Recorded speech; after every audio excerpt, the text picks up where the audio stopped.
খুব সকালে উঠে হাঁটতে বের হয়ে গেলাম। একটু পারিবারিক কাজের জন্য যেতে হচ্ছে।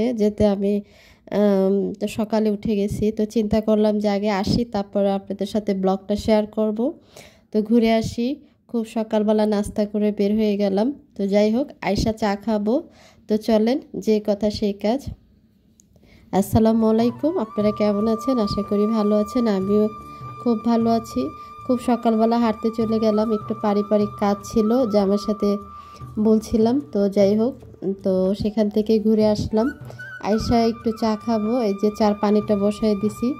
আর এদিক দিয়ে তো কিছু মাছ নিয়ে নিয়েছিলাম, যেতে রান্নার কাজ করতে হবে, দুপুর হয়ে যাচ্ছে। তার জন্য ঘরের কাজটা আগে করে নিচ্ছি, আর এদিকে মাছটা ভিজিয়ে নিচ্ছি। তো অন্য কাজ করে নেব, আগে একটু এটা ভিজায় নেই। মাছটা ভিজানোর পরে একটু চা খেয়ে নেব, তারপরে সব কাজ করব। তো যাই হোক, একটু চা পাতা দিয়ে দিলাম। একটু রং চা খাবো, কেন জানি রং চা খাইতে ইচ্ছা করতেছিলেন। তো একটু রং চা খেয়ে নেব, চিনিটা দিয়ে দিলাম। তো যাই হোক, এদিক দিয়ে আমি চিন্তা করলাম যে না, আমার চাটা হয়ে গেছে, একটু ছাইকা নেই। শুধু একটু চা খাবো, আর কিছুই না। এই যে সকালে কিন্তু নাস্তা করছি, তারপরেও কিন্তু একটু চা খেতে মনে চাইলো, তেজপাতা দিয়ে ট্রাই করতেছিলাম, কারণ আমি রং চা আমার খাওয়া হয় না। তো আমার চা বানানোটা শেষ, একটু রং চা খেয়ে দেখি কেমন লাগে। এখন আমার রুমে চলে আসছি, বসে বসে রং চা খাবো। এই যে, তো যাই হোক, আর আপনাদের সাথে শেয়ার করি, চা খাওয়া শেষ। আর এদিকে কিছু আমড়া নিয়ে আসা হয়েছে। আমড়াটাতে কিন্তু অনেক পুটিং, এটা তো আপনারা জানেন। আর আমড়াগুলো আমার ভীষণ ভালো লাগে, আমি কিন্তু খুব মজা করে খেতে পারি। তো যাই হোক, আর এখানে কিন্তু আমড়া ভর্তা সাথে সাথেই করে নিছি, দেখেন, শুকনো মরিচ দিয়ে। আর বাইরে কিন্তু প্রচণ্ড বৃষ্টি হচ্ছে, এখন ছাতাও তো ভিজে গেছে। আমি ঘুরে আসতে আসতে বৃষ্টি, তো এখন ছাতাটা রোদে দিছি, এখানে রোদ তো নাই, তারপরও এখানে রেখে দিলাম। তো যাই হোক, সব কথা সব দিকে থাকুক। তো আপনাদের সাথে যেটা গুরুত্বপূর্ণ সেটাই শেয়ার করি। আর এখন তো রান্নার কাজে ব্যস্ত হয়ে যাব। এখন মা শাক বাইছে নিচ্ছে, আর আমিও ট্রাই করতেছি যে কি করা যায়। মা সুন্দর করে কাইটা নিচ্ছে, যে ডাটা এগুলো ছোট ছোট করে কাইটা রেখে দিচ্ছে পলিথিনে করে, আগামীকালকে রান্না করবে, এই জন্য সুন্দর করে সাইজ করে রাখতেছে। আর আমি এই ফাঁকে রান্নাঘরে চলে আসছি। ছোটো বোন দেখতেছি করলা, আলু এগুলা রেডি করতেছে রান্নার জন্য।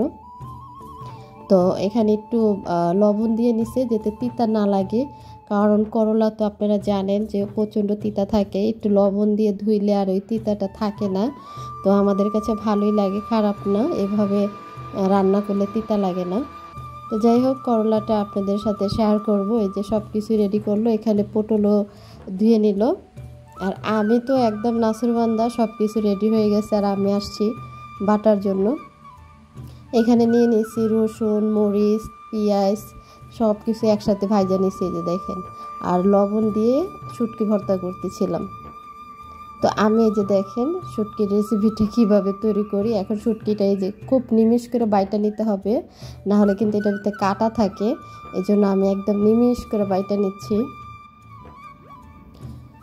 আমার কাছে কিন্তু শুটকি ভর্তা একদম ভালোই লাগে, খারাপ লাগে না। আপনাদের কাছে কেমন লাগে আমি জানি না, তারপর ট্রাই করবেন বাসায়। দেখেন আমার শুটকি ভর্তা হয়ে গেছে, এখন আমি একদম কমপ্লিট। কে কে খাবেন আমার শুটকি ভর্তার দাওয়াত, আপনারা চলে আসবেন। যারা যারা বাসায় তৈরি না করতে পারেন তারা তারা চলে আসবেন। আমার ফ্যান ফলোয়ার যারা আছেন তাদের শুটকি ভর্তার দাওয়াত, চলে আসবেন। এই যে দেখেন। তো যাই হোক, আমার শুটকি ভর্তাটা একদম রেডি হয়ে গেছে। আর এদিক দিয়ে তো করলা ভাজিটাও হয়ে গেছে। তো আমি চলে আসছি আর একটা রেসিপি তৈরি করার জন্য। এই যে, তো আমি এখন দেখেন মূলা দিয়ে আলু দিয়ে রান্না করে নেব। মূলা দিয়ে আলু দিয়ে রান্না করে নেব, আর আপনাদের বাটা মাছের রেসিপি এটা। তো আমিও সুন্দর করে কষায় নিচ্ছি। এই যে দেখেন বাটা মাছের তরকারি কি সুন্দর হয়েছে। তো যাই হোক, আস্তে আস্তে আপনাদের সাথে শেয়ার করি। আর এটা হয়েছে চাল কুমড়া ভাজি, এটা ভুনা, চাল কুমড়া ভাইজা মাছের মতো করে ভুনা করছি। তো যাই হোক, আজকের ব্লগটা এই পর্যন্তই ছিল। বাই বাই, ভালো থাকবেন, টাটা।